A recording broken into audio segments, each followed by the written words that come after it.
निस शब का वक्त था। आसमान पर गहरे स्याह बादल थे। आंधी अपने जोरों पर थी। हर चीज पर तारीकी छाई हुई थी। सिर्फ सड़क पर आती जाती किसी गाड़ी की रोशनी इर्द गिर्द दीवारों से टकराती या आसमानी बिजली की कड़क चमक पैदा हुई तो मेरे दिल में खौफो हरास की एक लहर फैल जाती। कभी यूं पास से किसी की आहट महसूस होती तो मैं डरी सहमी अपने कदम रोक लेती। इस वक्त मैं सड़क के किनारे यूं चल रही थी जैसे मुजरिम पुलिस से भागकर किसी महफूज जगह की तलाश में मारा मारा फिर रहा हो। मेरा हर कदम बोझल महसूस हो रहा था। थोड़ी देर चलकर मुझे अपनी मंजिल नज़दीक आती महसूस हुई, लेकिन मैं खुश फिर भी नहीं थी। लोग मंजिल पर पहुंचते हैं तो सब कुछ पा लेते हैं, लेकिन मेरी मंजिल पर मेरा खसारा था। मुझे सब कुछ खो देना था। मेरी मता जान, मेरी लखते जिगर, मेरी अपनी बेटी जिसे मैंने 9 माह अपने पेट में पाला था। मुझे अपनी मंजिल पर उसे खुद से जुदा कर देना था। उसे हमेशा हमेशा के लिए खो दिया था। जूं जूं मैं आगे बढ़ रही थी, मेरे दिल में मजीद रंजो मलाल की कैफियत पकड़ रही थी। अब सामने एक कीचड़ का ढेर था जहां इर्द गिर्द बारिश के पानी की वजह से काफी दलदल बनी हुई थी, और उससे थोड़ी दूर दाएं जानिब मुसाफरों की आरामगाह बनी हुई थी जहां रात के इस पहर किसी आदमजात का नामो निशान तक नहीं था। मैंने अपने लखते जिगर को खुद से अलहदा किया और उसे वहां पड़े एक बेंच पर लिटा दिया। एक छोटा सा कंबल उसके इर्द गिर्द लपेटा और सर पर एक मोटी ऊनी टोपी पहनाई। उसकी छोटी छोटी आंखें मुसलसल मुझे घूर रही हैं, जैसे कि उसे पता हो कि उसके साथ क्या किया जा रहा है, और मेरी आंखें गम के मारे नम हो चुकी थी। मुझे उस वक्त एक जालिम औरत का किरदार निभाना था, क्योंकि मजलूम होने के साथ साथ औरत को बेरहम और सफाक का लक़ब भी दिया जाता है। ये ऐसी औरतों को कहा जाता है जो अपनी खुशी के लिए अपनी औलाद का गला अपने ही हाथों से घोंट देती हैं। मैं भी एक ऐसी ही औरत बनने जा रही थी। मुझे बेरहम सफाक बनाया गया था। मैं भी इस लम्हे खुद गर्ज बन गई थी, लेकिन मुझे खुद गर्जी किसने सिखाई थी? हाँ, इस माशरे ने, जहाँ भी किसी भी सूरत बेबसी को मफाद परस्ती से मंसूब किया जाता है। ये सब मुझे इस माशरे ने सिखाया था, जहाँ औरत ज़ात पर कीचड़ उछालना बहुत आसान और सूदमंद है, जहाँ पर औरत के किसी भी गुनाह को राज रखने की बजाय सरेआम लाना अव्वलीन फ़राइज़ में शामिल है। एक गलती या एक गुनाह, जहाँ एक गुनाह मुझसे भी हुआ था। मुझे याद है वो दिन जब मैं अपने कॉलेज से निकली थी और बस स्टॉप पर हमारी गाड़ी पहले से ही जा चुकी थी, जिसके जाने के बाद पहली बार मुझे डर महसूस हुआ था। उस वक्त मेरे साथ मेरी एक दोस्त भी थी, लेकिन उसके घर से कोई उसे लेने आ गया था और वो उनके साथ चली गई थी। फिर मैं वहाँ अकेली रह गई थी। कुछ देर बाद एक कार मेरे करीब आकर रुकी और कुछ देर बाद दरवाजे से बाहर निकलकर किसी ने मुझे पुकारा था। कहाँ जाना है आपने? चलो मैं ड्रॉप कर देता हूँ। यहाँ इस टाइम गाड़ी मिलना मुश्किल है। मैंने कोई जवाब न दिया तो थोड़ी देर बाद फिर उसने मुझे पुकारा था, चलो बैठ जाओ वरना मुझे काफ़ी देर हो रही है। और फिर उसके कहने पर मैं चुपचाप पीछे वाली सीट पर बैठ गई थी। वो गाड़ी चला रहा था। उसकी नज़रें मुख्तलिफ जावियों से घूमकर मेरे बदन से टकराईं, जैसे कोई डॉक्टर मुआयना करने के दौरान मुख्तलिफ जाविये बदलता है। मुझे वहशत सी होने लगी थी, इसलिए मैंने अपना दुपट्टा गले से निकाल कर सर पर ओढ़ लिया था। क्या नाम है तुम्हारा? उसने पीछे नज़रें घुमाकर पूछा। मेरा नाम आयशा है। आयशा गुल, इतना डरते हुए क्यों बोल रही हो? खा नहीं जाऊंगा मैं तुम्हें, डरी हुई नहीं हो। मैं ऐसी ज़रा झिझक महसूस कर रही हूँ। दरअसल मैं पहली बार किसी अजनबी के साथ सफ़र कर रही हूँ, इसलिए मैंने वजाहत की थी। ओके, तो फिर इस अजनबी का नाम वकार अली है और यह नाज़माबाद में रहता है। उसने अपनी गाड़ी का शीशा ठीक करते हुए बताया। नाज़माबाद में तो मैं भी रहती हूँ, पर कभी आपको देखा नहीं। जब वो बेसाख्ता हंस दिया। अरे इतना बड़ा नाज़माबाद का एरिया है, आप कैसे देख सकती हैं? वैसे मैं तो बस एक हफ्ता पहले यहाँ आया हूँ। पापा का बिजनेस था तो उन्होंने बुला लिया संभालने के लिए। वो शगुफ्तगी से बोल रहा था। खैर तुम बताओ क्या पढ़ती हो? मैं मेडिकल की स्टूडेंट हूँ, मुझे डॉक्टर बनना है। वो गाड़ी चला रहा था, लेकिन उसका ध्यान बातों में था। बस आप मुझे यहाँ उतार दीजिए, मैं यहाँ से पैदल चली जाऊंगी। ठीक है, एहतियात से जाइएगा। आपका बहुत शुक्रिया, आपने मुश्किल वक्त में मेरी मदद की। मैंने गाड़ी से उतरते हुए उसका शुक्रिया अदा किया और घर की तरफ चल पड़ी। आज घर आने में बहुत देर हो चुकी थी, लेकिन मुझे वक्त का एहसास कतई ना हुआ था। वकार मुझे अच्छा लगा था। उसके लंबे बाल जो सलीके से पीछे की तरफ मुड़े हुए थे, दरमियाना कद और सफ़ेद रंगत थी उसकी। दूसरे दिन जब मैं कॉलेज के लिए निकली थी तो मैं वकार के साथ ही कॉलेज तक गई थी, क्योंकि जब मैं घर से निकली तो मेरी मतलाशी निगाहों ने उसे ढूंढ ही लिया था। सड़क के किनारे वो अपनी कार से टेक लगाए खड़ा था और दाएं हाथ की उंगली से गाड़ी की चाबी थमा रहा था। आप यहाँ कैसे आ गए? मैंने हैरत से पूछा। ऐसे ही एक काम पड़ गया था, आओ तुम्हें ड्रॉप कर दूं। मैं खुशी से फ्रंट सीट पर बैठ गई।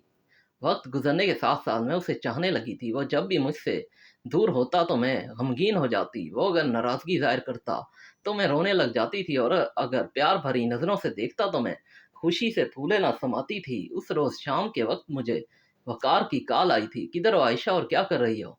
मैंने कॉल रिसीव की तो उसने पूछा था, घर पर ही हूँ और आपको याद कर रही थी। अच्छा, तो मैं याद आ रहा था आपको तो। फिर ऐसा करो कि आ जाओ इधर, मेरे ही फ्लैट में तुम्हारे लिए ज़बरदस्ती कॉफ़ी बनाई है मैंने, और इसलिए तुम्हें कॉल भी की है। उसने मुझे अपने घर आने को कहा तो मुझे अजीब सा महसूस हुआ, लेकिन मेरा दिल भी कर रहा था उससे मिलने को। इसलिए मैंने उससे कहा, इस वक्त तो नहीं आ सकती हूँ क्योंकि पापा भी घर पर हैं। मैंने माजरत करना चाहिए, लेकिन अगले ही पल उसकी तरफ से एक बहाना सुनने को मिला था, आयशा ऐसा करो, किसी दोस्त के बहाने आ जाओ ना, देखो मुझे भी कितना तुम याद आ रही हो। अच्छा, मैं देखती हूँ, अगर मौका मिला तो आऊँगी, वरना फिर कभी। मैंने उससे कहा, ओके, फिर इंतज़ार करता हूँ। और हाँ सुनो, तुम वो ब्लू कलर वाला ट्राउज़र पहन के आना, कितनी खूबसूरत लगती हो तुम उस कलर में। ओके, अभी इंतज़ार करो, मैं किसी तरह कोई बहाना बना लूँ।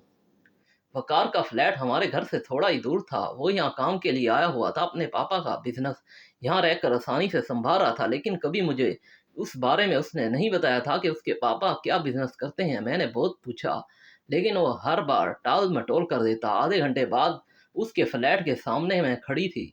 मैंने जब दरवाजे की घंटी बजाई तो अंदर से उसकी आवाज़ आई थी, आ जाओ आशी, दरवाज़ा खुला है। मैं फौरन अंदर चली गई और हैरत से पूछा, तुम्हें किसी ने बताया कि मैं आई हूँ दरवाजे पर? यहाँ तुम्हारे सिवा और कौन आ सकता है? मेरे दिल ने बताया था कि तुम ही आई हो। अच्छा, ये बताओ, काफ़ी होगी या साथ कुछ और भी होना चाहिए? उसने अपना हाथ मेरे हाथ पर रखकर अपनी तरफ खींचा लिया। फिलहाल तो मैं कुछ नहीं लूंगी और तुमसे बहुत सी प्यार भरी बातें करूंगी। आओ फिर यहाँ बैठो। मैं उसके साथ एक सोफे पे बैठ गई। बहुत खूबसूरत लग रही हो, और आज इस ब्लू ट्राउजर में तो इंतहाई खूबसूरत दिखती हो। अब ऐसे झूठी तारीफें करोगे तो मैं मगरूर हो जाऊंगी। फिर तो मेरे नाज नखरे नहीं उठा सकोगे। झूठी तारीफ नहीं कर रहा मैं, यकीन करो तुम बहुत प्यारी लग रही हो। इस वक्त तो तुम्हारी आंखों में डूब जाने को जी चाहता है। मैं तुम्हारे इन घने बालों में ऐसे छुप जाना चाहता हूँ जैसे स्याह बादल सूरज चांद को छुपा लेता है और फिर कोई उन्हें देख नहीं सकता। एक अजीब सा नशा तारी था मुझ पर, और जो बेखुद कर रहा था मुझे। कैफो सरूर की मस्ती में मैंने अपने दोनों बाजू उसके कंधे तक फैला दिए। कमरे में मुकम्मल खामोशी थी, पुरसकून माहौल था। मेरी आंखें बंद हो रही थीं। उस वक्त पूरे माहौल पर सन्नाटा छा चुका था। जब रात के 10 बज गए तो अचानक मुझे एहसास हुआ कि मैं कहाँ हूँ। मुझे अब जाना होगा, वकार, बहुत देर हो गई है। मैंने इतना कहा और वापस पलट आई। वो मेरी सोचों में बसने लगा था। कहते हैं जो सोच में होते हैं वो इंसान अगर हकीकी रूप धार लें तो इंसान आपे से बाहर हो जाता है। मुझ पर भी अब अपने आप पर कोई एतबार नहीं रहा था। वो जब भी नजरें मिलाता तो मैं उनमें डूब जाती। मैं हर सुई उससे शुरू होकर उस पर ख़त्म होने लगी थी। अब वही मेरी कुल कायनात था। उस वक्त के साथ साथ मोहब्बत की ये गिरें मजबूत होती चली गईं। दिन गुजरने लगे, फिर हफ्ते, और अब महीने गुजर रहे थे। फिर एक दिन मुझ पर अजीब इंकशाफ हुआ था। शाम का वक्त था, हम पार्क में घूम रहे थे कि अचानक मेरा सर चकरा गया और मैं गिर गई। चारों तरफ लोग चहलकदमी कर रहे थे। क्या हुआ आयशा, तुम ठीक तो हो? उसने मुझे उठाया और फिर, कुछ नहीं, बस मैं ठीक हूँ। मैंने अपनी सांसें बहाल करने की कोशिश की थी, लेकिन मुझे फौरन ही क्या होने लगी थी और मैं कुछ ही देर में बेहोश पड़ी हुई थी। जब मेरी आंखें खुली तो मैं बेड पर लेटी थी और वकार मेरे सरहाने की तरफ बैठा मेरे बालों की लिट्ठें सुलझा रहा था। ये एक अस्पताल का कमरा था। अब तबीयत कैसी है? उसने पूछा। ठीक हूँ, बस मुझे क्या हुआ था अचानक, मैं बेहोश कैसे हुई? मैंने हैरत से सवाल किया था। कुछ नहीं हुआ, बस गिर गई थी तुम। फिर क्या हुई तुम्हें और तुम बेहोश हो गई थी? थोड़ी देर के लिए कमरे में खामोशी छा गई और फिर वकार ने मेरे कान में सरगोशी की। आयशा? जी वकार, मैंने आहिस्तगी से जवाब दिया। डॉक्टर कह रही थी कि तुम माँ बनने वाली हो। उसने इतना कहा और अपना मुंह दूसरी तरफ फेर लिया था। मुझे हैरत का एक शदीद झटका लगा था। ज़मीन जैसे पाँव तले से निकल चुकी थी और आसमान का साया सर पर से उठ चुका था, लेकिन मैं फिर भी खामोश थी। मैंने एक फैसला किया था, बच्चे को जन्म देने का फैसला। अब क्या होगा फ़क्कार? मैंने घबराए हुए लहजे में कहा, तुम इसे ज़ाया करवा सकती हो। घबराती क्यों हो? मुझे तसल्ली देते हुए मेरा हाथ हाथों में लेते हुए कहा, नहीं, ये हमारे प्यार की निशानी है। मैं ऐसा हरगिज़ नहीं करूँगी। तुम बस मुझसे शादी कर लो। अच्छा अच्छा, तुम जैसा कहती हो ऐसा ही होगा। वकार मेरी तेज़ आवाज़ से घबराते हुए बोला। वकार, तुमने ही मुझसे कहा था कि हम दोनों शादी कर लेंगे और 1 साल तक हम अपने बच्चे को किसी की जिम्मेदारी में देकर परवरिश कराएंगे और फिर खुद ही अडॉप्ट कर लेंगे। लेकिन वक्त आने पर क्या क्या बदल जाता है ये कोई नहीं जान सकता। मेरी ज़िंदगी का रुख एक दफ़ा फिर बदल गया था। वो दिन मेरी ज़िंदगी का स्याह दिन तरीन दिन था। मैं वकार की मोहब्बत में सब कुछ भूल चुकी थी, हत्ता के उन माँ बाप की इज्जत का भरम भी नहीं रखा था जिन्होंने मेरी परवरिश में मोहब्बतों के बेदरेग खजाने लुटाए थे। मैं वो जन्नत फरामोश करके वकार के पास आ गई, ये सोचे समझे बगैर कि मेरे छोड़ जाने से मेरे माँ बाप पर क्या गुजरेगी। मैं अस्पताल के कमरे में पड़ी थी। मेरे दाएं बाजू पर ड्रिप लगी हुई थी, बाएं बाजू पर मेरी लखते जिगर लेटी थी। मेरी परी जैसी बेटी अपनी छोटी छोटी आंखों से मुझे देख रही थी और सामने दरवाजे की ओर में खड़ी 2 नर्सें कभी मुझे और कभी उसको देखकर मुस्कुरा रही थीं। मुबारक हो, बहुत प्यारी बेटी है। एक ने खुशी से मुबारकबाद दी थी। थैंक यू, मैंने बच्ची का माथा चूमते हुए उनका शुक्रिया अदा किया था। अल्लाह इसके मुकद्दर भी अच्छे करे। दूसरी ने दुआया कलमात कहे। तब वकार मेरे नज़दीक आया। मुझे बेटी की मुबारकबाद देते हुए उसने कहा कि वो पापा के पास जा रहा है उन्हें मनाने के लिए, ताकि हम निकाह कर सकें। असर का वक्त हो रहा था। मैं इंतज़ार करने लगी थी और फिर ये इंतज़ार बढ़ता गया। एक रात बीत गई, 1 दिन, 2 दिन, फिर 10 दिन। शायद उसको अब आना ही नहीं था। ये तो मुझे एक नर्स ने बताया कि उसने देखा था कि जब वह कार जा रहा था तो वो एक टैक्सी में था जिस पर 2 बड़े-बड़े ब्रीफ केस भी लदे हुए थे। उसने कहा था कि वो पहले ये बात मुझे बता देती, लेकिन मेरी खराब हालत देखकर वो चुप रही। मेरे ज़िम्मे वाजिबुल अदा बिल भी उसने मुझ पर तरस खाकर अदा कर दिए थे।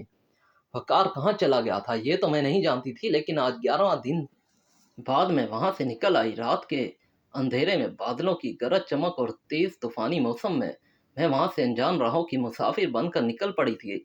अक्सर औकात बोध मजबूरी में लोग बेहिसी का लबादा ओढ़ लेते हैं, लेकिन दर हकीकत वो बेहिस उस वक्त होते हैं जब राय फरार इख्तियार करते हुए गुनाह पर गुनाह करते जाते हैं।